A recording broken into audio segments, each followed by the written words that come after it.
Sesaat lagi Anda akan menyaksikan Apa Kabar Indonesia Malam, didukung oleh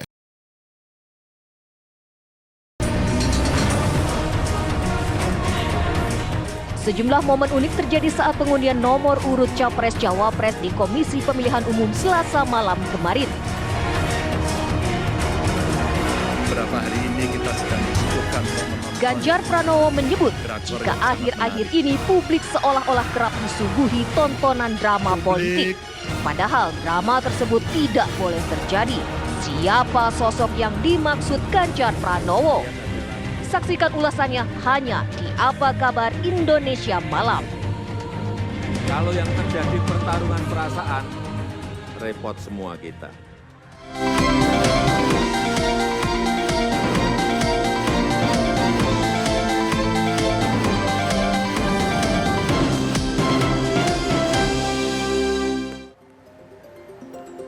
Assalamualaikum warahmatullahi wabarakatuh. Halo, selamat malam pemirsa. Apa kabar Anda hari ini? Seperti biasa saya Cica Anissa bersama dengan Kak Ana menemani Anda di Apa Kabar Indonesia Malam. Dari sisi dialog, saya akan mengajak Anda pemirsa Apa Kabar Indonesia Malam untuk melihat perbincangan saya dengan sejumlah narasumber membahas mengenai menariknya momen penetapan nomor urut Capres dan Cawapres.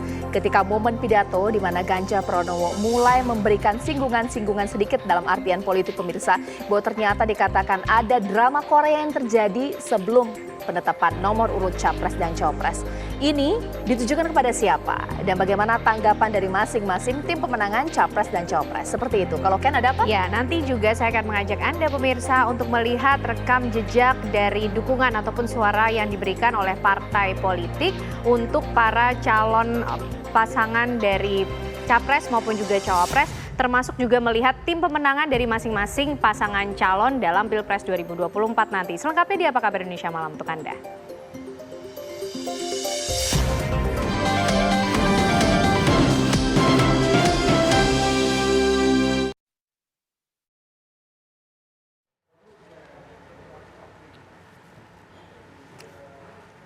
Ya pemirsa, kembali Apa Kabar Indonesia Malam pemirsa, dan untuk membuka Apa Kabar Indonesia Malam berikut ini, sekarang kita simak dulu informasi berikut ini.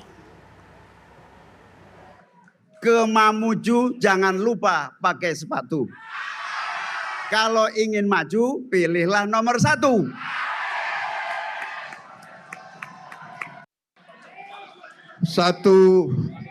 Satu, dua, Cempaka Biru. 3-4 dalam Jabangan. Kalau mendapat kawan baru, kawan lama dilupa jangan. Hukum yang tegak, harapan kita.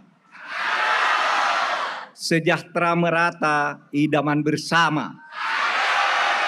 Ganjar Mahfud pilihan kita.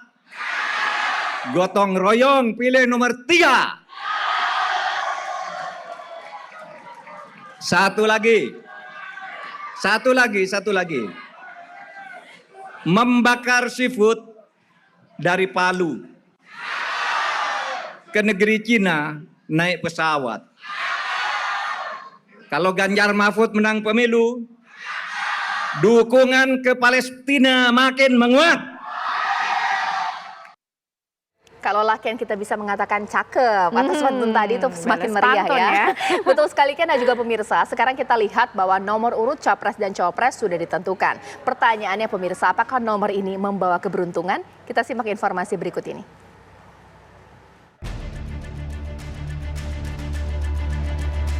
Nomor pasangan calon presiden dan calon wakil presiden telah resmi ditetapkan oleh Komisi Pemilihan Umum. Pasangan Capres dan Cawapres secara bergantian mengambil kesempatan untuk mengundi nomor urut sesuai urutan yang dipanggil oleh panitia dari KPU. Tidak disangka, nomor yang diperoleh masing-masing Capres dan Cawapres sesuai dengan angka yang mewakilkan partai pengusungnya masing-masing.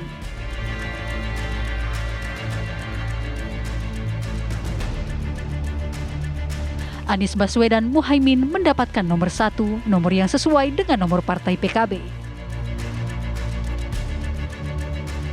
Prabowo Gibran nomor 2, sesuai dengan nomor partai Gerindra. Dan Ganjar Mahfud MD mendapatkan nomor 3 sesuai dengan nomor partai PDIP. Nomor urut 1 untuk pasangan calon Bapak Haji Anies Rashid Baswedan PhD dan Bapak Dr. Haji Abdul Muhaimin Iskandar. Nomor urut 2 untuk pasangan calon Bapak Haji Prabowo Subianto dan Bapak Gibran Raka Buming Raka. Nomor urut 3 untuk pasangan calon Bapak Haji Ganjar Pranowo dan Bapak Haji Muhammad Mahfud MD. Selanjutnya adalah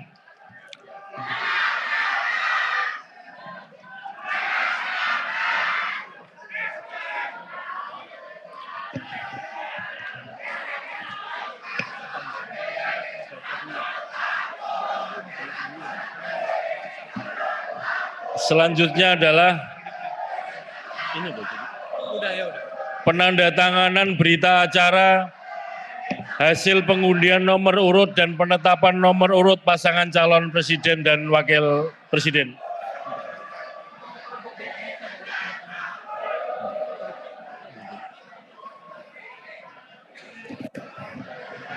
Kami persilahkan para anggota KPU untuk berdiri dan menandatangani di meja depan.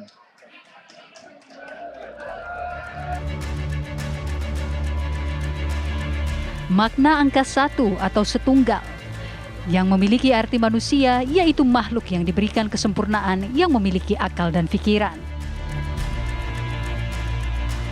Angka 2 dalam bahasa Jawa disebut kalih, yang artinya wujud yang saling melengkapi dan merupakan sebuah pasangan. Sementara angka 3 dalam bahasa Jawa disebut dengan kata tigo, yang berarti kekuatan akal manusia untuk hidup di dunia dengan cipta, rasa, dan karsa. Bagaimana dengan pandangan para pakar mengenai angka-angka tersebut? Apakah akan menguntungkan masing-masing pasangan? Ya, menurut saya semua angka itu sebenarnya bagus. Tapi kalau melihat dari klausul angka, kalau kita memulai dari makna kejadian alam gitu secara filsafat ilmunya, makna angka 1 itu adalah makna awal. Jadi orang tidak akan pernah bisa memulai angka 1 itu dari awal yang lain. Coba bilang 0 tambah 0 tidak akan bisa menjadi 1. Kita hanya bisa dari atasnya turun ke bawah. Misalnya 2 dikurang 1 menjadi 1. Artinya itulah awal mula dari segala nomor, dari segala angka. Ketika manusia diciptakan, makanya Adam juga adalah manusia pertama. Kalau menurut filsafat Islam, nanti filsafat ilmu beda lagi, akan banyak makna sekali. Nah, secara konotatif, maka dia mengikuti konotasinya angka 1 adalah angka yang benar-benar mengawali dari segala sesuatu. Itu 1. Lalu kemudian angka 2. Nomor 2. Nah, angka 2 itu adalah simbol harmoni. Jadi Tuhan selalu menciptakan segala sesuatunya berdasarkan 2 hal. Ada siang, ada malam, ada langit, ada bumi gitu. Ada cantik, ada jelek gitu kan. Tidak ada duanya juga bisa. Iya, tidak ada duanya juga bisa. Ada pintar, ada bodoh misalnya gitu. Jadi intinya itu yang kedua. Kalau 3 itu merupakan angka yang bisa dimaknai setiap orang itu kalau dia mendapatkan angka 3 seharusnya dia menciptakan 3 kategori dalam dirinya, dalam motivasinya, yaitu cipta, rasa, dan karsa. Jadi dia bisa menciptakan ide-ide baru dengan pencalonannya sebagai presiden dan wakil presiden. Kemudian tapi dia punya karsa, punya rasa. Punya rasa artinya kalau ini untuk rakyat saya, ini untuk siapa, maka inilah yang harus saya lakukan. Dan terakhir adalah karsanya. Apa yang akan terjadi ketika dia tidak melakukan ini atau itu. Kertas suaranya biasanya kertas suaranya itu kan menyamping ya, bukan ke bawah. Nah, kalau menyamping sebenarnya semua nomor sama. Tapi nomor yang pertama itu sebenarnya nomor yang paling enak. Sebenarnya ketika melihat komposisi kertas suara nanti apakah ke sini ke samping, maka yang paling enak kan biasa ada skema-skema untuk membuka kertas suara itu. Biasanya yang paling mudah dilihat lebih dulu yang mana gitu. Itu juga menjadi penting. Izin Bapak Ibu. Namun, itulah filosofi dan rasa saja.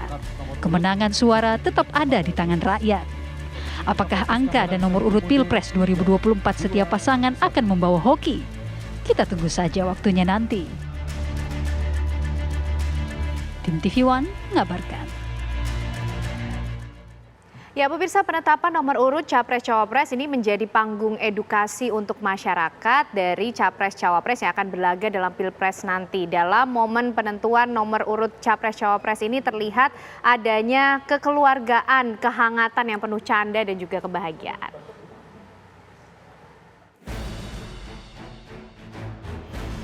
Panggung pertunjukan Capres dan Cawapres semarak digaungkan di halaman kantor Komisi Pemilihan Umum KPU. Penetapan nomor urut pasangan Capres dan Cawapres menjadi ajang permulaan kontestasi mencari simpati rakyat. Aksi panggung, memukau dan pidato yang menggelegar sebagai daya tarik yang memikat hati rakyat. Dalam kesempatan itu, pasangan calon presiden dan wakil presiden pun berupaya berpenampilan semenarik mungkin di hadapan publik. Pesan pemilu dan pilpres yang jujur serta berkeadilan. Sebagai pesan pertama yang digaungkan Capres dan Cawapres kepada pemerintah, pelaksana dan panitia pemilihan presiden dan wakil presiden 2024. Amin menganggap bahwa kita telah memiliki kesempatan untuk terus menjaga agar pemilihan umum berjalan dengan langsung, umum, bebas, dan rahasia. Dilaksanakan dengan penuh kejujuran, keterbukaan, dan kebersamaan. Kepada seluruh masyarakat rakyat bangsa Indonesia, lihatlah pemilu ini ibarat seperti kompetisi pertandingan sepak bola. Kita ingin menyaksikan tim masing-masing Capres dan Cawapres bermain secara sportif dan bermain secara terbuka. Sehingga ibaratnya rakyat harus menikmati pemilu tahun ini dengan penuh riang gembira dan kebersamaan. Serta kekeluargaan, berkompetisi tetapi tetap berkeluarga dan bersaudara. Amin. Kita memiliki negara yang berdemokrasi. Kita percaya dan yakin KPU akan melaksanakan semua proses pemilihan umum dengan sebaik-baiknya, dengan sejujur-jujurnya, dengan seadil-adilnya, tanpa kecurangan apapun.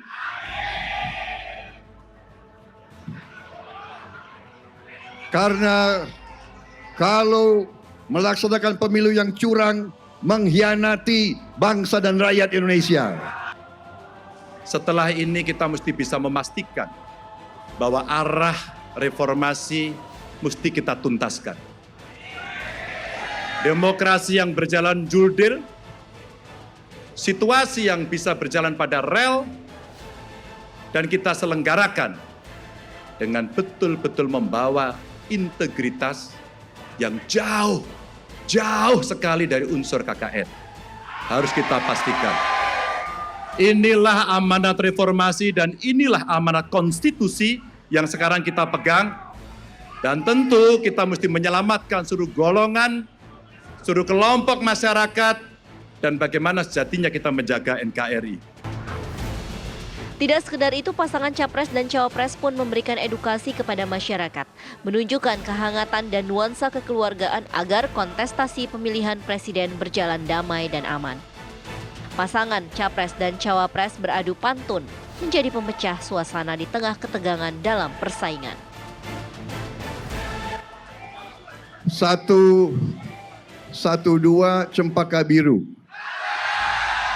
34 dalam Jabangan.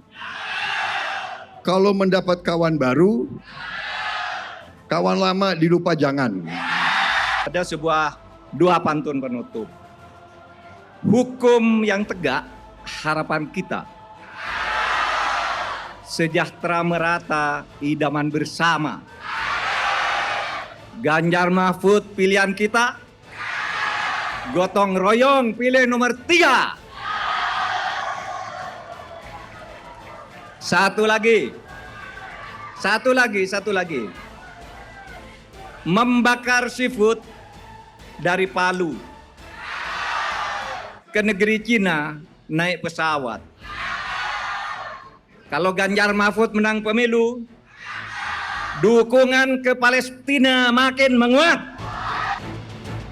Keriuhan semakin menjadi setelah pengambilan nomor dan ulah pasangan nomor urut 2 Prabowo Subianto dengan gaya gemoynya berjoget selepas berpidato di atas panggung. Suasana hormat dan perdamaian juga ditunjukkan calon presiden dan wakil presiden yang saling berjabat tangan dan berpelukan. Termasuk putra Presiden Joko Widodo Gibran dan Kaisang yang memberikan hormat menyalami Megawati Soekarno Putri, Ketua Umum PDI Perjuangan. Tim TV One mengabarkan. Ya, banyak sekali ya momen-momen menarik pada saat penetapan nomor urut Capres dan Cawapres. Dan kami juga punya momen-momen spesial yang sayang jika dilewatkan. Ini dia.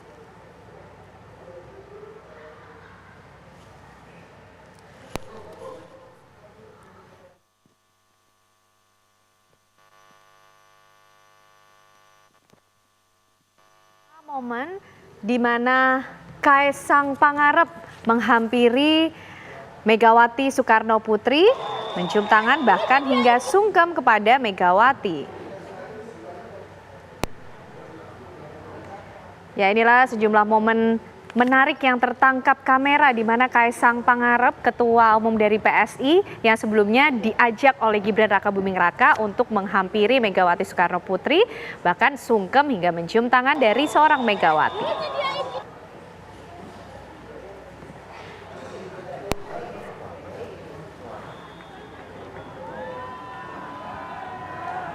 Ya, kita lihat momen selanjutnya pemirsa yang menarik pula.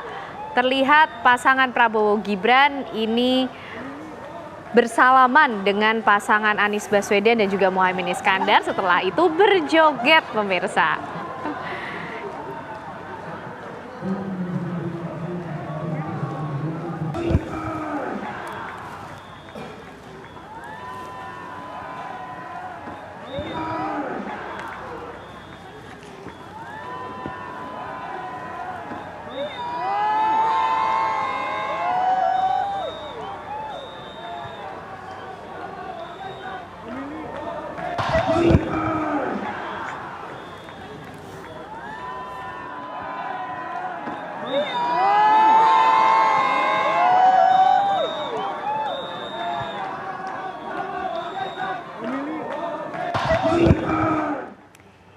Ya, di tengah proses atau juga momen pemberian nomor urut atau penetapan nomor urut untuk Capres dan Cawapres, pemirsa, kita juga tak lupa, Anda juga pemirsa, bahwa Gibran Rakabuming Raka belum mengembalikan KTA PDIP. Seperti apa pemirsa? Ini dia. Nah, datang tampak muka ya, pulang tampak punggung itu sebetulnya kalau mau mengakui jujur itu sudah yang paling santun lah saya sampaikan. Dan dengan surat, kalau sudah tidak ditanggapi suratnya ya sudah tutup buku, artinya sudah bukan anggota PDI Perjuangan lagi gitu loh. Kok PDI Solo nggak mengeluarkan surat pemecatan Pak seperti PDI Medan? Oh, beda kalau di Solo dengan Medan. Bedanya apa Pak? Mengeluarkan surat pemecatan Pak seperti PDI Medan. Oh, beda kalau di Solo dengan Medan. Bedanya apa Pak? Ya sopan santunnya tangguh kok. Pemirsa, karena usai jeda, Caca Anissa akan menemani Anda tentunya dengan dialog yang sayang sekali untuk dilewatkan. Benar sekali Ken, masih soal penetapan nomor urut Capres dan Cawapres, tapi ternyata ada momen saling sindir yang terjadi di sana. Ini berawal dari pernyataan Ganjar Pranowo yang menyebutkan mengenai ada drama Korea sebelum penetapan nomor urut Capres dan Cawapres. Pemirsa, sekiranya ini ditujukan kepada siapa pernyataan Ganjar pemirsa? Sesaat lagi.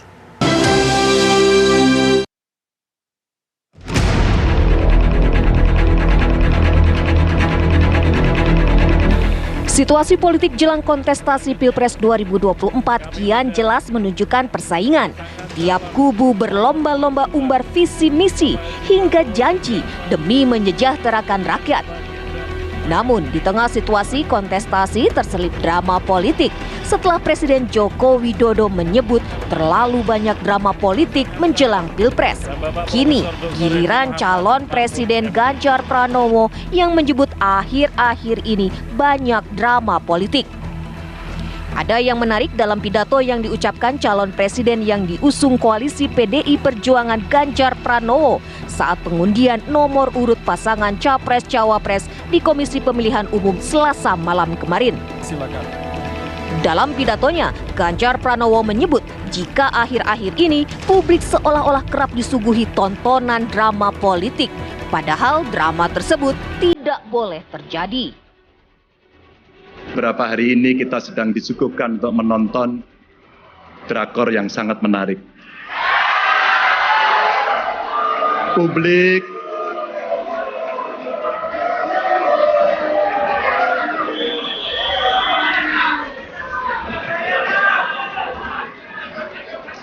pendukung Ganjar Mahfud, saya berharap tenang.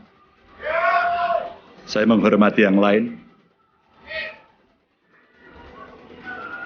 Drama-drama itulah yang sebenarnya tidak perlu terjadi. Pernyataan Ganjar Pranowo tersebut seolah mengingatkan dengan pernyataan Presiden Joko Widodo beberapa waktu lalu saat peringatan puncak hari ulang tahun Partai Golkar. Saat itu, Jokowi juga menyindir jika suasana menjelang Pilpres banyak drakornya atau sinetronnya. Karena saya melihat akhir-akhir ini yang kita lihat adalah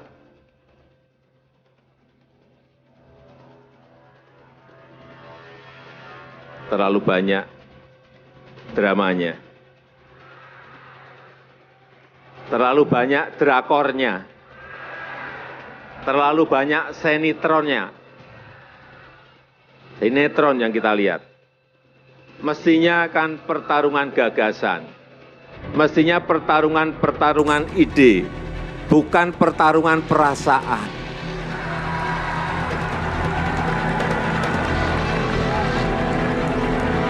Kalau yang terjadi pertarungan perasaan, repot semua kita.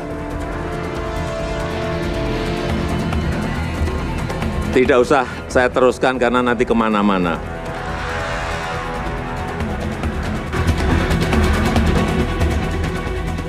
Benarkah antara pernyataan Presiden Joko Widodo dan Ganjar Pranowo merupakan sindiran satu sama lainnya? Apakah pidato Ganjar ini merupakan serangan fajar dari kubu Ganjar? Lantas, jika memang ada drama politik, siapakah yang menjadi sutradara dan pemeran dalam drama tersebut? Merdeka! Tim TV One mengabarkan.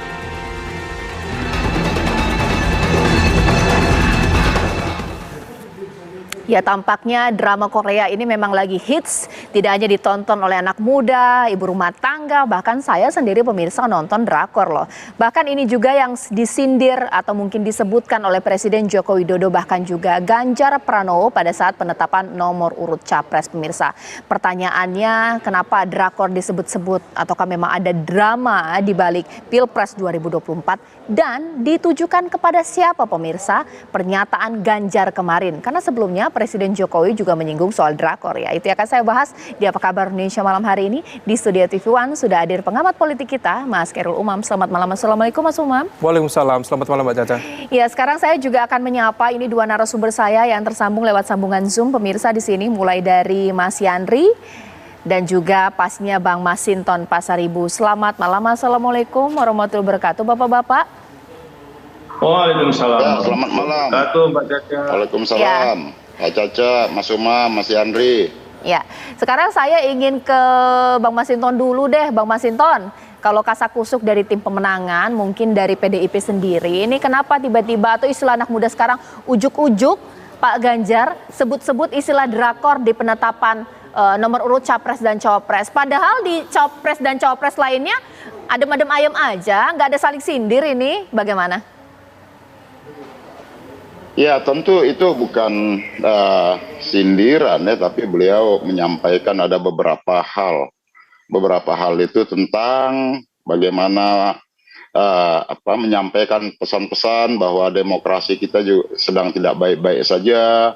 Kemudian jauhi KKN, kemudian menyinggung tentang soal drakor, dan kemudian bagaimana kita melaksanakan momentum pemilu ini secara riang gembira, jauh dari potensi-potensi kecurangan seperti itu, dan juga intimidasi dan lain-lain, agar ini menjadi ruang kedaulatan rakyat, di mana rakyat merdeka untuk menentukan pilihannya, seperti itu. Nah, tentu ya yang disampaikan oleh Pak Ganjar ini sesuatu yang Bang Masinton. Ya, boleh halo. lanjutkan. Tadi sedikit agak nge-freeze ya, lanjutkan sekarang boleh Bang?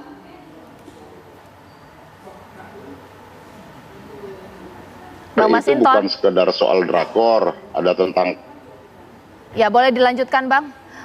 Bang Masinton, ini memang kayaknya komunikasi dengan Bang Masinton sedikit terputus-putus daripada nanti komunikasi kita juga tidak utuh ya. Mungkin sekarang saya tanyakan saja kepada Bang Yandri. Bang Yandri, tadi sempat Bang Masinton menyebutkan singkat bahwa ini bukan maksud menyindir siapa-siapa. Apa betul? Mengingat Pak Jokowi justru mengatakan hal yang sama sebelumnya, menyinggung soal juga drakor. Bang Yandri. Ya, makasih Mbak Caca. Saya kira peristiwa tadi malam pencabutan nomor urut capres dan cawapres di mana berjalan sangat baik dan lancar. Semua pidato baik dari KPU maupun dari pasangan capres itu semuanya menggembirakan kita, ya. Saling mengingatkan satu sama lain bahwa pemilu ini perlu kita jaga sama-sama. Jangan ada kecurangan, jangan ada hal-hal yang tidak kita inginkan. Nah, persoalan apakah yang disampaikan oleh Pak Ganjar itu tentang drakor, saya juga kurang paham sebenarnya. Ini bidikannya kemana? Kalau dari pasangan Prabowo Gibran kan sudah jelas Pak Prabowo menyampaikan perlunya kita adu gagasan, adu ide, ya kan, tidak saling menjelekkan, tidak saling menjatuhkan, karena ini adalah kontestasi anak bangsa. Siapapun yang menang, kata Pak Prabowo, harus kita terima dan harus bersatu kembali. Jadi saya kira kalau mau pastinya tanyakan ke Pak Ganjar, ini yang dimaksud Pak Ganjar drakor yang mana, kan, sehingga publik atau para pihak, apakah itu yang melakukan drama pihak KPU atau Bawaslu atau pihak mana yang dituding atau dituduh oleh Pak Ganjar sebagai drakor. Tapi kalau mau kita kaitkan hiruk pikuknya pencapresan kali ini, memang dinamikanya luar biasa. Yang saya maksud, misalkan dari pihak PDIP menyampaikan bahwa proses dari pencapresan Gibran itu tidak pas dan dianggap dinasti. Nah, kenapa misalkan waktu PDIP mencalonkan Mas Gibran wali kota Solo dan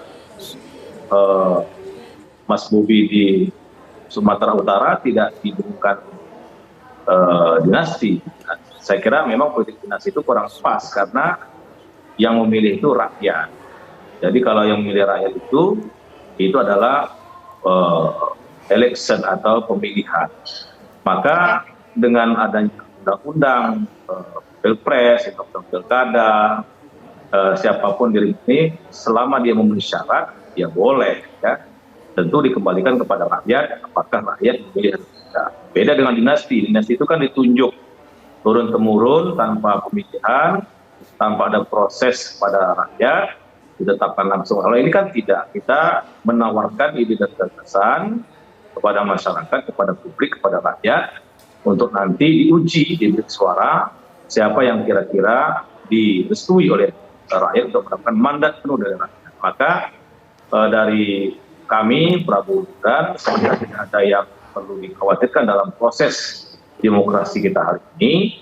Semua bisa mengawasi, semua bisa mengikuti, dan intinya drama-drama yang mungkin dalam tanda kutip yang tidak diinginkan oleh Pak Ganjar itu, saya kira insya Allah tidak terjadi.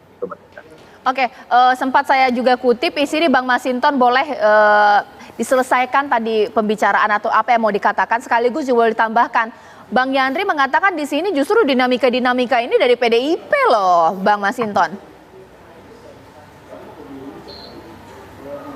Itu yang namanya drama itu bukan datang dari PDI Perjuangan, ya. Drama itu kan dimulai dengan putusan Mahkamah Konstitusi, gitu loh. Nah kemudian, ya, ini bukan persoalan dinasti, ini persoalan nepotisme. Ada hal-hal yang prinsip yang dilanggar, gitu loh, yaitu tentang aturan main itu. Nah semua publik hari ini semua tahulah apa itu putusan Mahkamah Konstitusi ditujukan untuk siapa.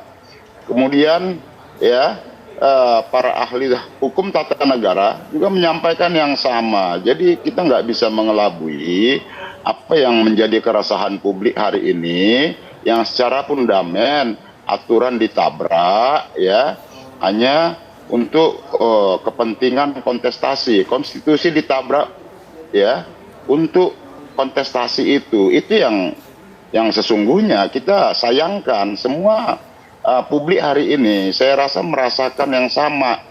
Loh, kok bisa ya satu aturan ya ditabrak? Aturan itu kan mengikat semua, gitu loh. Ditabrak hanya untuk kepentingan orang per orang, gitu loh. Oke, ditahan dulu Bang Masinton. Nanti sekarang sesaat lagi saya mau tanya kepada Mas Khoirul Umam. Sebenarnya sindiran atau mungkin pernyataan dari Ganjar mengenai drakor ini sebenarnya ditujukan kepada siapa sih? Kalau kita lihat tadi pernyataan kedua belah pihak, semuanya merasa bahwa justru kalianlah yang menciptakan drama gitu ya. Semuanya menuding hal yang sama. Sesaat lagi.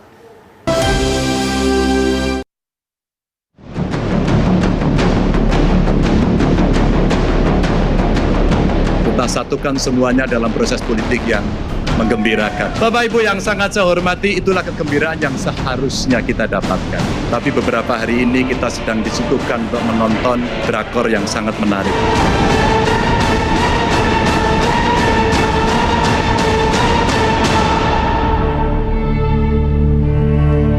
Mas Umam, jadi intinya ini amunisinya itu diarahkan ke siapa sih pernyataan Pak Ganjar? Apakah ini memang untuk Pak Jokowi? Karena sebelumnya Pak Jokowi mengatakan hal yang sama. Iya. Bagaimanapun juga Mbak Caca, Pak Jokowi itu berasal dari Jawa Tengah, Pak Ganjar juga berasal dari Jawa Tengah. Dalam tradisi Jawa itu ada yang namanya tradisi yang namanya sanepo. Sanepo itu kiasan. Jadi kalaupun ada istilah drama, kemudian drakor, itu adalah sebuah kiasan tentang sesuatu yang mengusik, sesuatu yang kemudian membuat concern kita, membuat rasa kita itu menjadi kemudian terusik dan lain sebagainya. Nah, di dalam konteks ini sebenarnya yang disampaikan oleh Pak Ganjar itu seolah kemudian ingin mengembalikan pada konteks statement yang sepertinya juga sebelumnya telah dilakukan oleh Pak Jokowi. Jadi dalam istilah Jawa ada istilahnya mengembalikan tuh welehke, dikembalikan. Kalau misal Pak Jokowi menyatakan ada drama, ada drakor, maka kemudian seolah ingin menunjukkan bahwa ada pihak tertentu yang mencoba untuk melakukan itu. Tetapi dengan statement Pak Ganjar, beliau juga ingin mengembalikan bahwa sebenarnya ini loh, ada sesuatu yang ternyata tadi tidak diharapkan. Karena bahasanya Mas Ganjar seharusnya tidak terjadi, tetapi kemudian disuguhkan drama Korea itu. Dan besar kemungkinan memang yang disasar oleh Mas Ganjar hal ini terkait dengan konteks mekanisme syarat cawapres yang kemudian seolah memberikan karpet merah kepada Mas Gibran sebagai cawapres Pak Prabowo. Oleh karena itu diakui atau tidak bersama dengan konteks narasi tentang KKN, tentang potensi kecurangan, ini adalah sebuah kesempatan yang dimanfaatkan secara optimal oleh Mas Ganjar untuk melakukan preemptive attack. Jadi serangan awal yang tanpa harus menunggu nanti pada momentum kampanye dan lain sebagainya, tetapi begitu kemudian sudah diputuskan nomor urut pasangan capres-cawapres, disitulah kemudian momentum pertama digunakan oleh Mas Ganjar untuk melakukan upaya untuk mendelegitimasi kredibilitas politik dari rival politiknya. Oke, sekarang saya ingin ke Bang Yandri terlebih dahulu. Bang, wah ini bagaimana ada preemptive attack ini, padahal kampanye belum dimulai, baru nomor urut yang dibagikan, sudah seperti ini. Ya, memang masing-masing capres kan punya hak dan diberi kesempatan untuk bicara kemarin ini. Jadi kalau Pak Prabowo kan lebih mengajak kepada kompak, bersama-sama, persatuan, tidak menyindir para pihak yang lain, ya kan? Gaya memang beda-beda. Memang yang paling pas jadi presiden itu Pak Prabowo, kelihatan yang paling dewasa, paling mumpuni, ya kan? Mengayomi, gitu. Jadi bagi kami peristiwa tadi malam di KPU itu ya biasa-biasa saja. Dan maksudnya Bang Yandri, maksudnya Pak Ganjar nggak dewasa begitu? Tidak akan menjadi sesuatu yang luar biasa bagi kami. Kami akan fokus terhadap pemenangan. Dan sekali lagi Mbak Caca, saya dengan teman saya ini Bang Masinton, seandainya itu bukan Gibran, saya kira PDIP nggak akan ribut. Karena yang dirugikan sekarang kan PDIP. Terbukti dengan beberapa survei itu kan Ganjar tergerus. Nah, jadi oleh karena itu gini biasa. Dalam politik kontestasi yang begini biasa. Ada orang yang merasa dirugikan atau terganggu kepentingan politiknya, menyerang itu biasa. Dan kami insya Allah tidak akan terpancing atau tidak akan ikut gendangnya PDIP. Kami akan fokus dengan tawaran ide gagasan Pak Prabowo dan Gibran. Dan buktinya alhamdulillah kan beberapa lembaga survei kan Pak Prabowo malah naik. Nah, oleh karena itu silakan PDIP mau pakai gaya apa itu kami hormati. Tapi kami punya cara sendiri untuk memastikan bahwa kontestasi Pilpres yang diikuti Pak Prabowo dan Mas Gibran ini on the track, dan kami sekarang sedang menyusun program kampanye yang akan kami tawarkan kepada publik, dan nanti di TPS yang akan menguji apa yang kita ributkan, apa yang kita perdebatkan itu akan dinilai, akan dihakimi oleh rakyat. Nah, maka kami akan fokus untuk meminta atau meyakinkan kepada rakyat Indonesia bahwa Pak Prabowo ini yang paling tepat untuk meneruskan, melanjutkan program-program Pak Jokowi dan memperbaiki yang mungkin yang belum sempurna. Itu, Pak Caca. Bang Masinton tanggapi dong, Bang Nianri mengatakan di sini sah-sah aja sih capres seperti itu, tapi capres yang paling dewasa ketika penetapan nomor urut kemarin itu Pak Prabowo. Ini maksudnya siapa? Ada yang nggak dewasa atau bagaimana? Jangan-jangan yang nyindir yang nggak dewasa, Bang Masinton? Masih di mute, Bang? Boleh di unmute dulu? Kedengarannya Bang Sinton? Ya, boleh Bang Masinton. Keresahan hari ini ya, jangan dipandang itu persoalan demokrasi itu hanya urusan PDI Perjuangan gitu. Itu nggak boleh direduksi begitu. Apapun kedaulatan rakyat itu bukan ketika ada yang terusik dengan situasi hari ini. Saya rasa publik semua udah mulai ngerti itu tentang putusan Mahkamah Konstitusi itu ditujukan untuk siapa dan penggunanya siapa, begitu, dan yang memutuskannya itu siapa. Terus kemudian seorang pemimpin dia harus peka dengan apa yang dirasakan oleh publik. Nah, Pak Ganjar menyampaikan apa yang menjadi keresahan publik, apa yang dirasakan oleh baik itu kalangan akademisi, kalangan masyarakat sipil, kemudian ada juga yang dirasakan oleh forum-forum Pemret gitu ya, tentang situasi hari ini bahwa demokrasi berjalan sedang tidak baik-baik saja. Nah, ini ya, pemimpin harus bisa peka. Tidak boleh pemimpin berpura-pura santun di depan ya, seakan-akan ini baik, tapi mengabaikan faktor keresahan publik tadi. Itu munafik namanya. Kita nggak ingin pemimpin munafik itu gitu ya.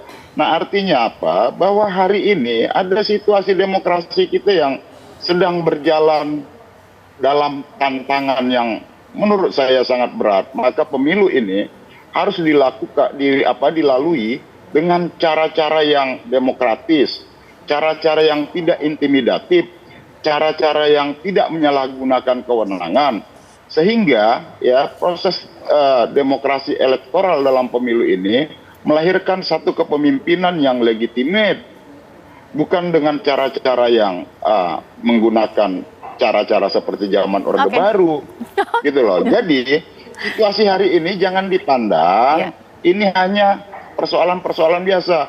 Konstitusi itu adalah nadi dalam sebuah bangsa, nadi dalam demokrasi kita. Nah, nadi konstitusi dan demokrasi ini sudah diputus oleh MK tadi itu, gitu loh, dengan menabrak-nabrak aturan tadi itu. Baik. Ya, Bang Sinton tahan. Bang Yandri ada yang mau ditambahkan? Ya, saya kira penerapan apa yang disampaikan oleh Bang Masinton itu kan intimidasi. Yang mengintimidasi siapa? Yang politik Orde Baru siapa? Kan proses berjalan kan. Selama aturannya ada, terlepas kontroversi atau tidak, itu ya aturan yang kita gunakan, keputusan yang sudah final. Buktinya KPU memproses itu sampai pencabutan nomor urut. Nah, kalau Bang Masinton merasa paling benar atau yang lain tidak benar, sekali lagi kan diuji di bilik suara. Nah. Jadi saya kira proses ini nggak perlu dipersoalkan lagi. Sekarang ide gagasan, ide ide saja, biar masyarakat menilai, ya. Persoalan-persoalan yang proses pencapresan dan proses pendaftaran itu selesai. Ya, kalau gagasan tidak berbasis konstitusi, ya Bang Masinton, Bang Yandri. Gagasan apa yang mau disampaikan ke masyarakat? Oke. Ya, ditahan dulu. Nanti saat lagi saya akan tanya kepada Mas Umam terlebih dahulu. Kita sudah bahas mengenai diksi pemirsa, sebutan drakor ditujukan kepada siapa. Nanti sesaat lagi kita akan bahas mengenai setting waktu dan tempat pemirsa. Ketika disampaikan di momen penetapan capres, nomor urut capres dan cawapres. Ini tandanya apa sih? Apakah memang sudah ditabuh genderang perang atau juga ini indikasi perang dingin pemirsa antara dua kubu pasangan capres dan cawapres ini? Sesaat lagi. Ini apa ini?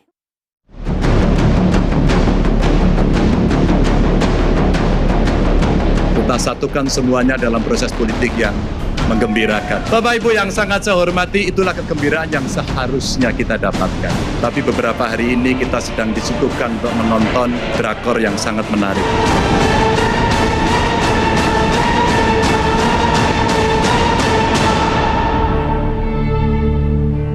Mas Umam, namanya politik saling sindir hal yang biasa. Tapi ketika Ganjar menyampaikan ini di penetapan nomor urut capres dan cawapres, salah nggak sih? Atau mungkin ini, wah ini ditabuh genderang perang ini? Ya, saya pikir tidak ada yang salah dalam konteks ini. Tapi bagaimanapun juga bahwa statement itu disampaikan di hadapan publik dan pada momentum yang tentu barangkali oleh penyelenggara pemilu, dalam konteks ini KPU dan Bawaslu, diharapkan perangnya itu nanti setelah kemudian dirilis di lapangan, karena ini sifatnya pengambilan nomor sehingga kemudian tercipta semangat kolektivitas kebersamaan di situ. Tetapi faktanya kemudian sindiran Caimin juga cukup keras juga, kemudian dari Mas Ganjar juga cukup mengarah. Seolah-olah dari dua sisi ini diarahkan kepada rival politiknya. Dalam konteks ini secara tidak langsung seolah-olah dialamatkan ke Pak Prabowo. Nah, oleh karena itu diakui atau tidak ya kita tentu bisa memahami barangkali statement itu juga didasarkan pada indikasi dari berbagai bacaan pergerakan elit, bagaimana kemudian kondisi dan juga realitas di lapangan. Tetapi sekali lagi yang perlu dipahami bahwa bagaimanapun juga statement itu jangan sampai kemudian memunculkan kekhawatiran yang tidak berdasar. Oleh karena itu siapapun, jaringan relawan, kemudian tim pemenangan, civil society, independent media harus mengawasi ini betul. Supaya kemudian kalau misal ada kecurangan dan lain sebagainya bisa kemudian disampaikan di publik. Jangan sampai statement-statement tentang potensi kecurangan dan lain sebagainya itu kemudian justru impact-nya misalnya memunculkan institutional distrust terhadap penyelenggara pemilu dalam konteks ini KPU atau Bawaslu. Tapi sekali lagi terkait dengan serangan Mas Ganjar, saya pikir ini udah jelas tabuh genderang perang untuk berhadapan-hadapan dengan mesin politiknya Pak Prabowo Subianto, sekaligus mempertegas sekali lagi positioning dari Bu Mega kemarin yang seolah menegaskan titik pisah antara PDIP dengan keluarga besar Pak Jokowi. Oke, Bang Masinton, kita kesampingan sedikit ya urusan konstitusi. Mungkin pertanyaan saya sederhana, sesuai dengan Mas Umam mengatakan, ini sudah menabuh genderang perang. Seperti apa Bang Masinton? Iya, tentu kita semua berharap ya pemilu ini sebagai ruang kontestasi elektoral yang melahirkan kepemimpinan yang legitimate, terpilih melalui proses yang demokratis, tidak ada unsur pemaksaan, tidak ada unsur kecurangan, tidak ada unsur penggunaan tangan-tangan kekuasaan untuk memenangkan kandidat tertentu. Nah tentu ya kita harus ingat kembali ya ketika di masa Orde Baru, di mana Orde Baru itu menyelenggarakan pemilu, ada pemilu gitu loh. Tetapi prosedur dalam pemilu ketika masa Orde Baru semuanya itu manipulatif ya, suara rakyat itu ya dibungkam, diintimidasi dan dipaksa begitu. Nah kita nggak mau proses peristiwa yang seperti masa Orde Baru di dalam 25 tahun reformasi dan demokrasi ini terulang kembali. Maka kita semua wajib menjaga ini. Nah itulah ya pesan-pesan itulah yang disampaikan oleh Pak Ganjar agar ya demokrasi ini bisa kita jalankan dengan suasana riang gembira, melahirkan kepemimpinan yang legitimate dan pemilu yang jujur, adil dan terbuka tadi itu. Nah, hari ini semua tokoh bangsa saya rasa yang masih khawatir tentang demokrasi itu sudah bersuara. Baik, bahkan Bang Pak JK Masinton juga sudah menyampaikan pandangannya atas situasi hari ini gitu. Artinya kita nggak boleh mendiamkan dan membiarkan situasi ini dianggap normal-normal saja. Ini yang nanti membiasakan kita bisa menerima hal-hal yang manipulatif ini. Oke, Bang Yandri, sesuai dengan pertanyaan tadi, sudah ditabuh lah genderang perang. Apa bentar lagi, sesaat lagi atau mungkin besok beberapa hari ke depan, giliran Pak Prabowo Gibran kemudian memberikan pernyataan yang cukup menyindir atau bagaimana, Bang Yandri? Enggak lah, Pak Prabowo kan sudah dewasa, sudah terlatih. Ya. Jadi menurut saya sudah jelas kalau Pak Prabowo itu kan mengangkat tentang persatuan, kebersamaan. Jadi kalau ada pihak dari PDIP yang mengatakan ada kecurangan, ada intimidasi, kan semuanya sudah ada jalurnya, terbuka. Kan? Di zaman reformasi ini kan pemilu kita sangat bisa diawasi. Dan kita sepakat kalau tidak boleh ada kecurangan, tidak boleh ada intimidasi, tidak boleh. Tapi jangan juga prakondisi. Karena sudah mau kalah, membuat situasi, menciptakan prakondisi, tidak menerima kekalahan, itu nggak boleh. Maka Pilpres ini milik rakyat. Kalau rakyat suara menentukan siapa, ya kita hormati. Jangan mungkin karena Pak Prabowo sekarang survei tertinggi, 2 kandidat di bawah Pak Prabowo, membuat prakondisi seolah-olah pemilu tidak demokratis, curang, kan pada belum mulai, ya kan? Belum mulai. Mana itu Pak Yandri? Menurut saya, kita sama-sama awasi. Bagi PAN juga setuju tidak boleh curang, ya kan? Buat apa curang? Hidup ini kan sebentar saja di Indonesia. Buat apa ngambil kuasa dengan curang? Tapi jangan juga ya kita harus juga kemana dengan pihak lain, tidak boleh juga kita pakai pokoknya. Dan saya kurang setuju dengan sama. Baik. Tokoh bangsa itu semuanya. Dan saya bertanya dengan PDIP saja dan kawan-kawannya, jangan juga. Nah, jadi oleh karena itu mari tadi malam sudah kita akan berurut, ke depan kita adu ide, gagasan. Dan semua kita punya peluang yang sama untuk melakukan kontestasi tanpa mencederai proses demokrasi yang sangat kita bangun. Baik, Mas Umam terakhir. Ya, saya pikir apa yang disampaikan oleh Bang Masinton tadi cukup menarik. Meskipun juga barangkali banyak juga masyarakat yang mempertanyakan apakah ini adalah bagian dari kontemplasi yang cukup dalam dari teman-teman PDIP terhadap realitas demokrasi di Indonesia. Ataukah sebenarnya ini adalah bagian dari impact dari titik pisah tadi, karena bagaimanapun juga narasi-narasi yang agak mirip dengan oposisi ini baru muncul sekitar 3 minggu yang lalu. Lalu pertanyaannya, where have you been? Kemana saja kemarin selama 9 tahun selama ini? Nah, itu yang tampaknya perlu dijawab oleh teman-teman PDIP di dalam konteks menarasikan kembali pertanyaan-pertanyaan besar tentang dianggapnya democratic regression atau kemunduran demokrasi di Indonesia. Ya, terima kasih Mas Umam, Bang Yandri, terima kasih Bang Masinton, terima kasih. Mudah-mudahan kita bisa menjadi peserta pemilu yang diharapkan riang gembira. Tapi elit politiknya saling sindir.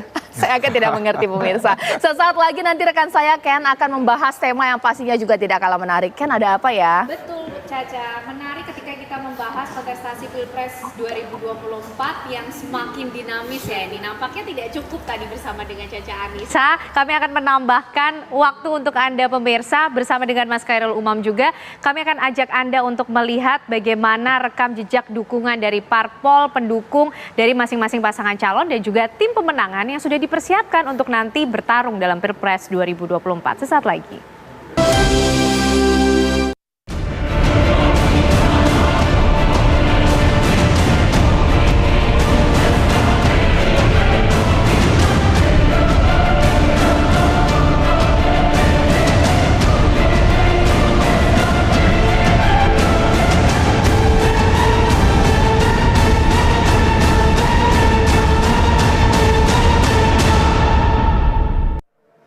Ya, Ya, pemirsa, Anda masih menyaksikan Apa Kabar Indonesia Malam. Kali ini saya akan mengajak Anda untuk melihat bagaimana rekam jejak perjalanan dukungan yang diberikan oleh parpol untuk pasangan calon capres maupun juga cawapres dalam Pilpres 2024, termasuk bagaimana tim pemenangan yang disiapkan untuk memenangkan masing-masing pasangan calon dalam Pilpres 2024 nanti. Kita akan membahasnya bersama dengan Mas Khairul Umam di sini. Mas Umam, kita akan coba lihat dulu informasi yang sudah kami siapkan juga untuk Anda pemirsa, seperti apa detail perolehan suara partai koalisi pengusung capres-cawapres pemilu legislatif di tahun 2019, dan berikut data-datanya kami hadirkan untuk Anda. Ini adalah suara partai koalisi pengusung capres-cawapres di pemilu legislatif 2019, di mana partai koalisi pengusung Anies Baswedan Mohaimin Iskandar pada pemilu legislatif 2019 dengan komposisi seperti ini pemirsa: Partai Nasional Demokrat 9,05%, Partai Kebangkitan Bangsa 9,69%, Partai Keadilan Sejahtera atau PKS 8,21%, dan juga yang terbaru ada Partai Umat.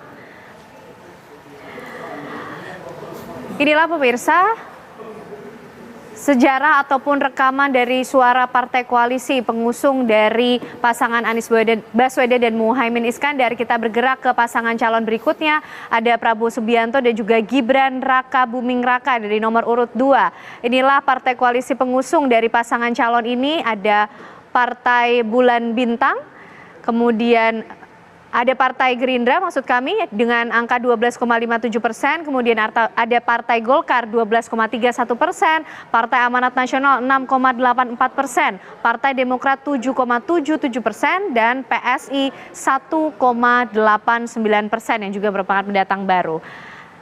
Dan masih ada lagi pemirsa, cukup banyak yang kemudian mengusung pasangan calon ini. PBB 0,79%, Partai Garda Republik Indonesia atau Garuda 0,5%, Partai Gelombang Rakyat Indonesia atau Partai Gelora, dan juga Partai Rakyat Adil Makmur atau Prima.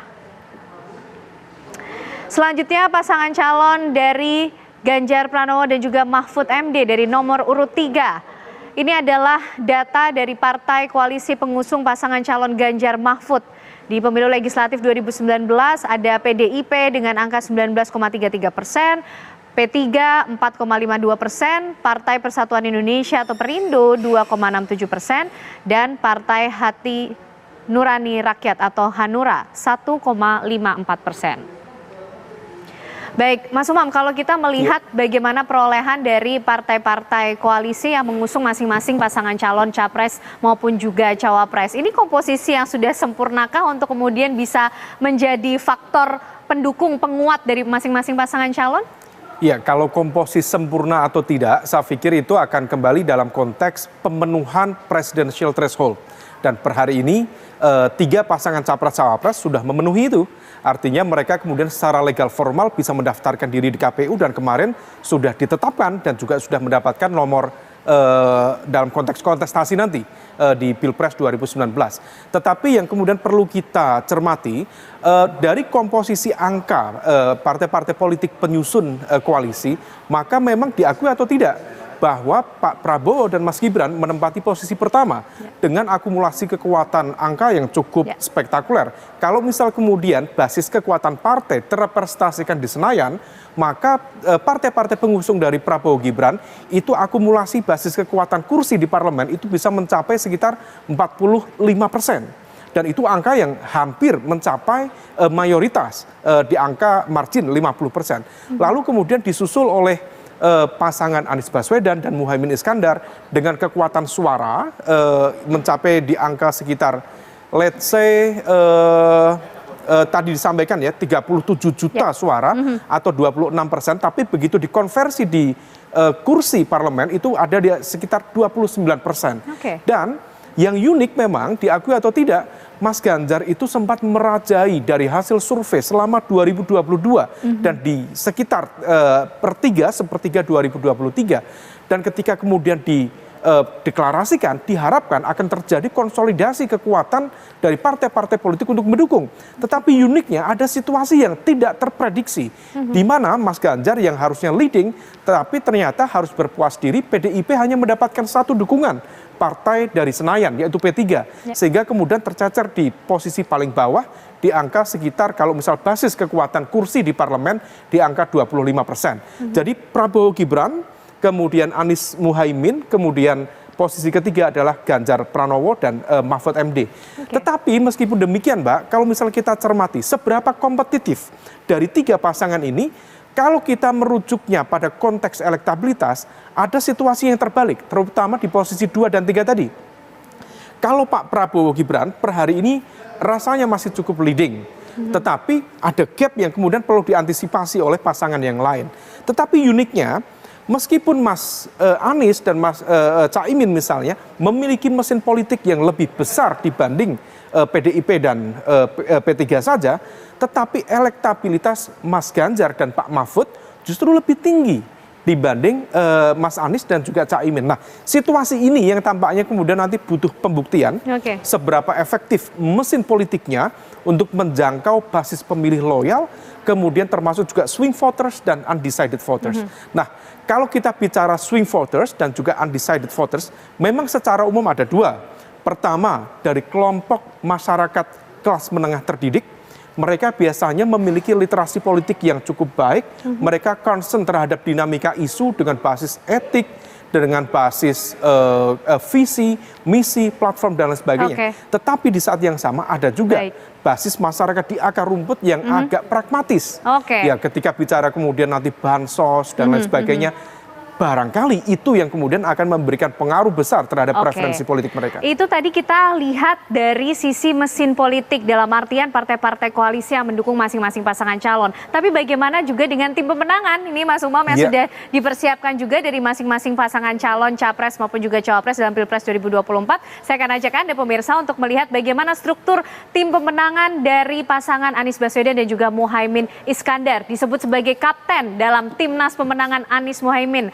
Bertindak sebagai kapten yaitu M. Syawgi Alaidrus dan juga di bawahnya ada Sudirman Said, Thomas Trikasih Lembong dan juga Al Muzamil Yusuf. Ini adalah komposisi struktur yang disebut timnas pemenangan dari pasangan Amin dengan nomor urut 1 yang kemarin sudah diambil di KPU.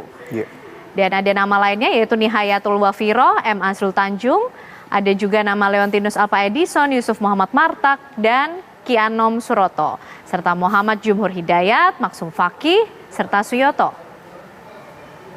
Ada juga Novita Dewi dan Gede Widiade sebagai bendahara umum. Dan Ari Yusuf Amir sebagai tim hukum nasional dari pasangan calon ini.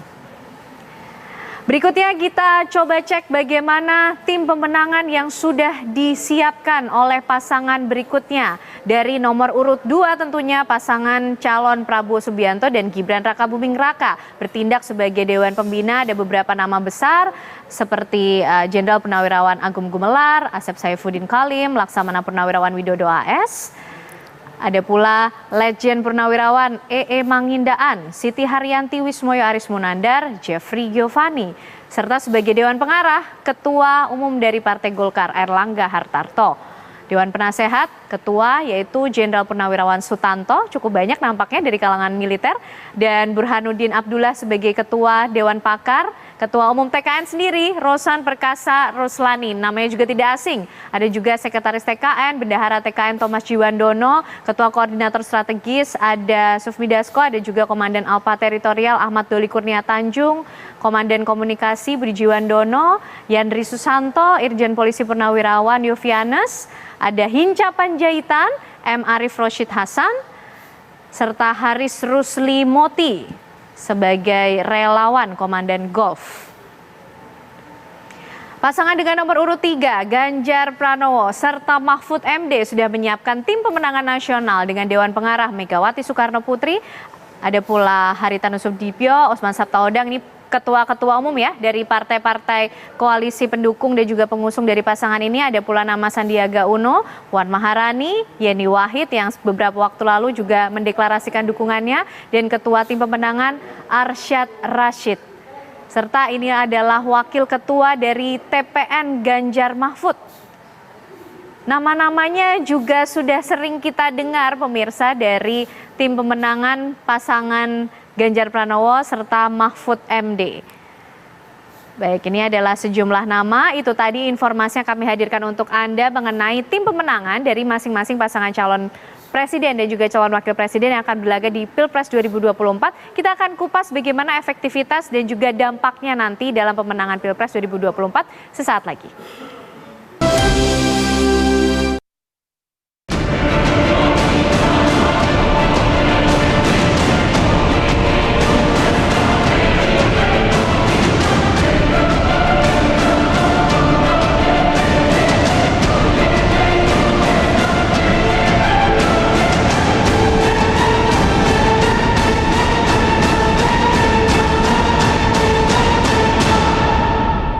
Anda masih menyaksikan Apa Kabar Indonesia Malam. Pemirsa, tadi sebelumnya saya sudah ajak Anda untuk membedah melihat bagaimana susunan tim pemenangan dari masing-masing pasangan calon dari nomor urut 1, 2, dan 3. Kita akan coba menganalisis lebih dalam lagi bersama dengan Mas Umam. Mas Umam, kalau tadi kita lihat komposisi struktur dari tim pemenangan yang sudah dipersiapkan dari masing-masing pasangan calon, tentu bukan tanpa alasan nama-nama tersebut kemudian ditempatkan di dalamnya. Tapi kalau kita lihat, Mas, kita harus membandingkan lah ya, dari pasangan nomor urut 1, kemudian dibandingkan dengan nomor 2 dan 3. Sepertinya cukup banyak nama-nama besar yang sudah sering kita dengar di nomor urut 2 dan 3 dibandingkan dengan nomor urut 1. Ini sebenarnya strateginya yang dibaca seperti apa sih? Ya, kita coba bahas satu-satu, Mbak. Pertama tentu kita mulai, kalau misal kita breakdown lebih detail, nama-nama itu, ya tentunya itu akan menjadi representasi dari elemen kekuatan politik yang ada di dalam koalisi. Tetapi yang barangkali menarik untuk dicermati adalah titik pucuk di level ketua tim ses. Nah, kalau misal di kubu pertama tadi Anies Baswedan Muhaimin ditunjuk Marskal Madya, Muhammad Alaidrus, Muhammad Syauqi Alaidrus. Pertanyaannya kemudian mengapa ditunjuk beliau? Karena bagaimanapun juga ada komposisi 3 partai di sana, Nasdem, kemudian PKS dan juga PKB. Nah, kalau misal kalau misal Nasdem diasumsikan akan mendapatkan kutel efek dari Mas Anies, kemudian PKB akan mendapatkan kutel efek dari Caimin, pertanyaannya dan konon aspirasi ini dimunculkan di dalam koalisi, seharusnya ketua tim ses itu dipegang oleh PKS. Karena bagaimanapun juga akan diperankan sebagai apa. Nah, di titik inilah tampaknya yang kemudian menjadi alasan mengapa kemudian penentuan nama tim ses dari Anies Baswedan dan Muhaimin Iskandar diumumkan pada detik-detik terakhir. Karena tampaknya ada negosiasi yang cukup alot di dalam internal koalisi itu. Nah, ada pun kemudian dipilih nama Muhammad Syauqi Alaidrus. Pertama, tampaknya ada upaya untuk menunjukkan sisi kemiliterannya. Karena bagaimanapun juga Mas Anies dianggap sebagai tokoh politik yang seringkali mendapatkan sasaran tembak terkait dengan isu politik identitas dan lain sebagainya. Maka untuk bisa menutup itu, selain berkoalisi dengan Caimin misalnya, yang berasal dari elemen kekuatan Nahdliyin, representasi dari kekuatan Islam moderat, maka dibutuhkan simbol nama yang berasal dari militer. Maka diambillah Marskal Madya, Pak Syauqi, meskipun dengan catatan. Ada nama Alaidrus di sana, dan itu adalah nama marga besar. Dan barangkali ada kaitan dengan Mas Anies yang juga memiliki kaitan dengan itu. Tetapi titik pertanyaan selanjutnya, ini adalah bicara tentang pertarungan teritorial. Seharusnya kalau misal memang mengambil dari sisi militer, kenapa tidak dipilih dari Angkatan Darat? Ini diambil dari Purnawirawan Angkatan Udara. Oke, baik. Mas Umam, kita coba bergeser ke pasangan calon selanjutnya. Head to head-nya M. Syauqi dari pasangan Prabowo Gibran. Ada Rosan Roslani ditunjuk sebagai ketua. Ya, kalau nama Pak Rosan ini tentu agak unik. Menurut informasi spekulatif, nama Pak Rosan itu ditunjuk sebagai kepanjangan dari titik kepercayaan elemen kuat yang berada di belakang Pak Prabowo. Siapa yang kuat? Wallahu a'lam. Silahkan nanti di cross check. Tetapi terlepas dari itu, tentu yang menjadi cukup menarik adalah mengapa Pak Rosan? Sama, di sisi yang lain dari kubu Ganjar Pranowo dan juga Pak Mahfud MD, kenapa Pak Arsyad? Ada titik kesamaan di antara dua nama ini adalah dari sisi pengusaha. Betul. Tetapi kemudian identitas sebagai pengusaha kemudian seolah mempertanyakan kepada kita, ini kenapa yang dipilih adalah pengusaha, sementara ini adalah orkestrasi dari kekuatan politik, tetapi yang ditempatkan sebagai orkestratornya itu adalah pengusaha. Nah, barangkali kalau misal bahasa secara umum, jawaban secara umum, ini mengindikasikan bahwa politik membutuhkan kekuatan logistik yang kuat untuk kemudian memanaskan dan juga memainkan mesin itu. Tetapi di saat yang sama, diakui atau tidak, barangkali ini adalah bagian dari negosiasi dari elemen kekuatan yang ada di dalam koalisi. Misalnya di Prabowo Gibran itu cukup banyak. Ada Golkar, ada Gerindra, ada Demokrat, ada PAN, belum lagi partai-partai non-parlemen yang kalau misal diambil salah satu tentu akan menciptakan political jealousy. Maka diambil titik tengah, misalnya Pak Rosan yang dianggap bisa tidak merepresentasikan salah satu elemen kekuatan di sana. Nah Mas Umam, tapi bagaimana nama pengusaha lain yang juga masuk menjadi tim pemenangan tapi dari pasangan berikutnya Ganjar Pranowo dan juga Mahfud MD, nampaknya junior dari Ruslan Ruslani, ada Arsyad Rashid di sana ditunjuk sebagai tim pemenangan dari pasangan ini. Iya, kalau Pak Arsyad sebenarnya juga sama, tampaknya juga concern terhadap mesin kekuatan logistik ya. Meskipun sebenarnya di dalam konteks concern terhadap prinsip-prinsip pemilu, prinsip-prinsip demokrasi, sebenarnya cukup banyak kalangan masyarakat sipil yang kemudian juga ikut bertanya-tanya, ikut mempertanyakan. Karena kalau meletakkan bisnis player di dalam konteks pertarungan kekuasaan, maka di situ akan menciptakan potensi perselingkuhan antara bisnis dan kekuasaan. Itulah yang kemudian akan menjadi titik kulminasi bagi hadirnya korupsi, nepotisme. Tapi terlepas dari itu, realitas politik yang ada di masing-masing koalisi tampaknya betul-betul kemudian meletakkan elemen business players, barangkali salah satunya sebagai negosiator, bagaimana kemudian untuk menegosiasikan di antara pemain politik di dalam koalisi, termasuk dengan elemen-elemen eksternal yang diharapkan untuk memberikan bantuan logistik yang diakui atau tidak, itu akan memberikan impact terhadap seberapa efektif mesin politik akan berjalan hingga di akar rumput. Oke, baik Mas Umam, terima kasih atas ulasannya dari komposisi partai koalisi pendukung hingga tim pemenangan yang sudah dipersiapkan oleh 3 pasangan calon. Kita tinggal tunggu pertarungan yang sebenarnya dalam Pilpres 2024, adu gagasan, nanti kita akan tunggu. Terima kasih sekali lagi Mas Khairul Umam sudah bergabung bersama kami di Apa Kabar Indonesia Malam. Pemirsa, kami juga masih memiliki informasi untuk Anda yang tidak kalah penting. Belum juga 1 tahun sejak kenaikan biaya haji terakhir, Menteri Agama Yakut Khalil Qomas dalam rapat kerja dengan Komisi 8 DPR RI kembali mengusulkan kenaikan biaya haji menjadi 105 juta. Komisi 8 akan menggali komponen apa saja yang menyebabkan kenaikan biaya dan menarget BPIH maksimal 100 juta rupiah. Pemerintah masih merumuskan besaran biaya penyelenggaraan ibadah haji tahun depan. BPIH diusulkan naik dari tahun lalu yang sebesar 90 juta rupiah. Usulan disampaikan Menteri Agama Yakut Khalil Qomas dalam rapat kerja dengan Komisi 8 DPR RI. Direktur Jenderal Penyelenggaraan Haji dan Umroh Kementerian Agama Hilman Latif menyatakan saat ini ada beberapa faktor yang mempengaruhi BPIH, antara lain fluktuasi nilai tukar dolar dan rial. Saya kira di 2 faktor itu, belum inflasinya kan, kenaikan persentase. Jadi hampir semua negara juga mengalami kenaikan. Gitu ya. Kemarin Malaysia ada mungkin baca berita kan, sudah naik. Ya. Nah kita pun sebetulnya ingin melakukan penyesuaian. Kami dari Kementerian Agama tentu saja inginnya juga biaya itu serendah-rendahnya kan. Sementara itu Wakil Ketua Komisi 8 DPR RI Aceh Hasin terlalu mahal dan menargetkan biaya maksimal untuk ibadah haji adalah 100 juta rupiah. Ya tentu kalaupun juga terjadi kenaikan tidak sebesar yang diusulkan oleh Kementerian Agama ya, karena tentu kalau terjadi inflasi kan paling inflasinya terjadi 5-10%. Tapi kalau misalnya dari 90 sampai ke angka 105 tentu kenaikannya itu masih sangat tinggi gitu ya.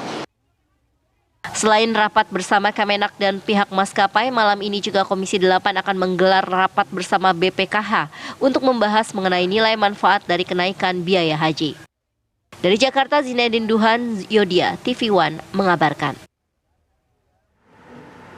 Ya, pemirsa, kericuhan terjadi dalam unjuk rasa menolak konser band Coldplay yang digelar malam ini di Stadion Gelora Bung Karno, Jakarta. Kericuhan terjadi saat massa yang menamakan dirinya Gerakan Nasional Anti-LGBT berunjuk rasa di kawasan Jalan Asia Afrika Tanah Abang, Jakarta Pusat. Massa berusaha menembus barikade polisi yang menjaga jalannya aksi. Massa menuntut pembubaran konser Coldplay di GBK Senayan yang digelar malam ini. Massa juga menuntut tidak ada logo LGBT di area GBK. Silakan mundur. Pasukan, 1 langkah maju. Itu bagi kayu. asal Inggris Coldplay akan segera dimulai pada pukul 21 waktu Indonesia Barat. Namun antrean panjang para penonton telah terjadi sejak siang tadi pemirsa hingga malam ini di area Stadion Utama Gelora Bung Karno Senayan, Jakarta. Para penggemar yang datang dari berbagai daerah di Indonesia ini mengaku sengaja datang lebih awal guna menghindari antrean panjang dan berdesakan. Sementara itu, Polda Metro Jaya mengerahkan sekitar 3.900 personel gabungan untuk mengamankan konser Coldplay malam hari ini.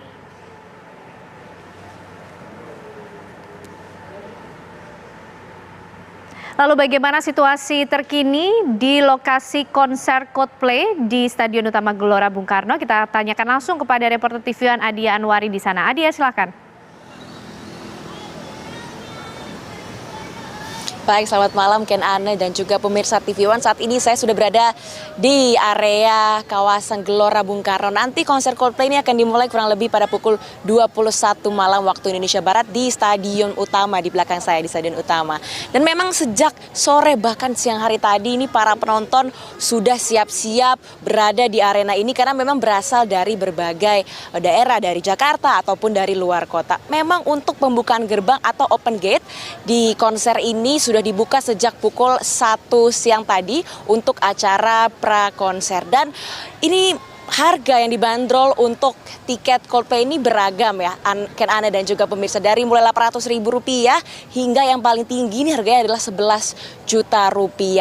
Nah memang untuk pemegang tiket di harga paling tinggi ini mendapatkan kesempatan begitu untuk bisa berfoto bersama maksud saya di belakang panggung bersama dengan anggota-anggota band asal Inggris tersebut. Dan untuk pemilik tiket harga tertinggi ini juga bisa memasuki kawasan Gelora Bung Karno terlebih dahulu, yakni pada pukul 4 sore tadi. Namun untuk pemegang jenis-jenis tiket lainnya dapat ataupun sudah mulai memasuki nih ya area GBK sejak pukul 5 sore tadi. Memang apabila Anda bisa lihat di layar kaca Anda, tidak ada kendaraan bermotor pribadi ya yang memasuki area ini. Ini dikarenakan memang di dalam konser ini dilarang untuk adanya kendaraan motor pribadi memasuki wilayah Gelora Bung Karno yang sudah diterapkan sejak pagi tadi, yakni pada pukul 7 pagi dan akan terus diterapkan hingga pukul 24 malam nanti. Selain itu juga para pengunjung ataupun para penonton yang hendak mengikuti ataupun hendak menuju ke Gelora Bung Karno ini diharapkan begitu ya bisa menaiki kendaraan umum. Nah nanti juga rencananya akan ada jadwal khusus untuk transportasi publik yakni MRT yang dimana akan memiliki keberangkatan terakhir ini di pukul 1:10 dini hari tadi. Nah dimana ini artinya para pengunjung juga diharapkan dapat menggunakan MRT sebagai salah satu transportasi yang dapat digunakan setelah menonton acara konser Coldplay. Kurang lebih ada 70.000 penonton yang hari ini akan memenuhi ataupun yang sudah begitu ya akan memenuhi Gelora Bung Karno untuk menonton band Coldplay. Memang bisa lihat di belakang saya ini sudah tidak seramai sore hari tadi karena memang rata-rata penonton sudah mulai memasuki dan bersiap-siap menonton konser Coldplay. Untuk sementara demikian, Ken Ane saya kembalikan ke Anda di studio. Baik, terima kasih Adia Anwari mengabarkan dari Stadion Utama Gelora Bung Karno, Jakarta. Pemirsa, usai jeda kami masih akan kembali hadir untuk Anda dengan informasi terkini dari kondisi di Gaza, Palestina. Usai jeda. Muhammad Hussein, relawan dan aktivis kemanusiaan Palestina bersama dengan keluarganya berhasil dievakuasi dari wilayah Gaza, Palestina melalui pintu perbatasan Rafah, Mesir. Muhammad Hussein bersama dua putranya yang berkeluarga negaraan Indonesia dan istrinya yang berkeluarga negaraan Palestina tiba di Bandara Soekarno-Hatta, Tangerang, Banten pada Rabu sore tadi. Muhammad Hussein merupakan relawan dan aktivis kemanusiaan Palestina asal Bogor, Jawa Barat. Namanya mulai dikenal saat dirinya kerap mengunggah kondisi situasi wilayah Gaza di akun YouTube miliknya. Hussein diketahui sudah lama tinggal di wilayah Gaza sejak tahun 2011. Ia juga berhasil memperoleh gelar sarjana dari Universitas Islam Gaza. Muhammad Hussein menyampaikan harapan dan terima kasih rakyat Palestina terhadap pemerintah dan rakyat Indonesia yang kompak memberikan dukungan terhadap Gaza, Palestina. Untuk langsung bertemu dengan anak tercinta yang sudah. Ini apakah Mas akan sementara tinggal di Indonesia atau ada terpikir untuk kembali ke Palestina untuk selanjutnya? Ya, kita pasti kembali insya Allah. Dan sekarang pun saya katakan berkali-kali, raga saya mungkin di Indonesia, tapi hati dan jiwa saya masih tertinggal di Gaza. itu nggak akan berubah. Mas, terakhir sedikit mungkin bisa disampaikan pesan-pesan warga Palestina untuk masyarakat dunia khususnya. Kita sering mendengar setiap hari dari rilis media, mereka semua berteriak. Hari ini warga Palestina di Gaza berteriak. Mereka marah semalam-malamnya terhadap respon dunia yang tidak mampu menghentikan serangan-serangan udara. Bahkan dari ratusan negara-negara ini tidak ada yang mampu memasukkan satu tetes bahan bakar pun. Satu butir obat pun tidak bisa mereka masukkan. Ya, dan mereka berharap dunia ini bisa bergerak lebih masif dan menunjukkan supportnya dan tekanannya untuk menghentikan genosida ini.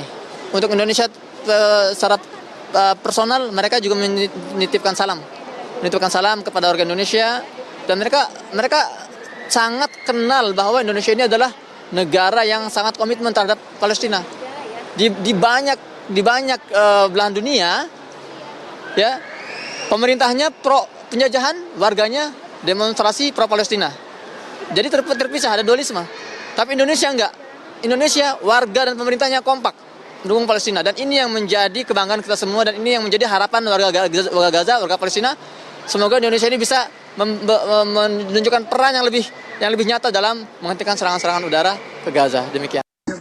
Ya pemirsa, informasi tadi tentunya sekaligus menjadi akhir perjumpaan kita di Apa Kabar Indonesia malam hari ini. Tentunya Caca Anissa, informasi tentang Gaza Palestina tadi terus menjadi pengingat bagi kita untuk terus mengirimkan doa yang terbaik, harapan yang terbaik untuk akhir dari konflik yang tengah terjadi di Gaza Palestina. Iya, betul sekali Ken, tapi tampaknya kita harus menutup Apa Kabar Indonesia malam untuk hari ini Ken. Sesaat lagi Anda dapat menyaksikan Indonesia Business Forum bersama Agita Malika dengan tema boykot produk Israel, apa efeknya? Saya Caca Anissa. Dan saya Ken Ana serta teman-teman yang bertugas di Apa Kabar Indonesia malam pamit undur diri. Terima kasih, selamat malam, sampai jumpa.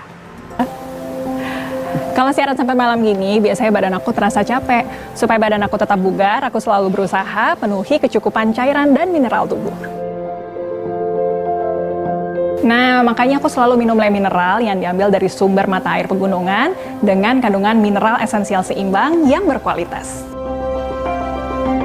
Le Mineral kemasannya juga ditutup berlapis loh. Bukan cuma disegel, tapi botolnya juga keras sebelum dibuka.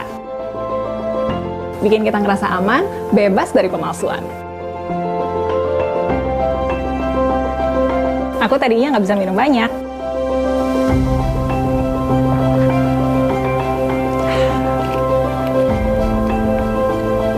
Tapi beda kalau minum Le Mineral, rasanya enak, nggak bikin enek.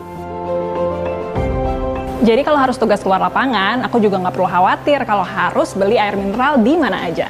Kamu juga jangan lupa rutin minum Le Mineral ya.